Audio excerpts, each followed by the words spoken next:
Hello guys, সবাইকে জানাই শুভ সকাল। আর আজ আমি যাচ্ছি আমার বাড়ি, যেহেতু আমি এখন বিয়ের পরে এখনো একবার বাড়ি যাইনি, তাই আজকে আমার বাবা মা আমাদের নিতে আসছে, তাই আমি যাচ্ছি। আর এই আমার ফাইনাল লুক তোমাদের কেমন লাগছে অবশ্যই কমেন্টে জানাবে।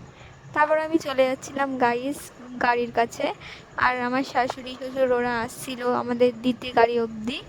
আর এই যে সৌমেন মানে আমার হাজবেন্ড, ওকে কেমন লাগছে অবশ্যই কমেন্টে জানাবে।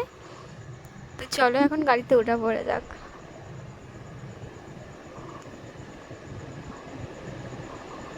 তারপর গাইস আমি গাড়িতে উঠে বসলাম, আর এরপরে সৌমেনও এসে বসলো।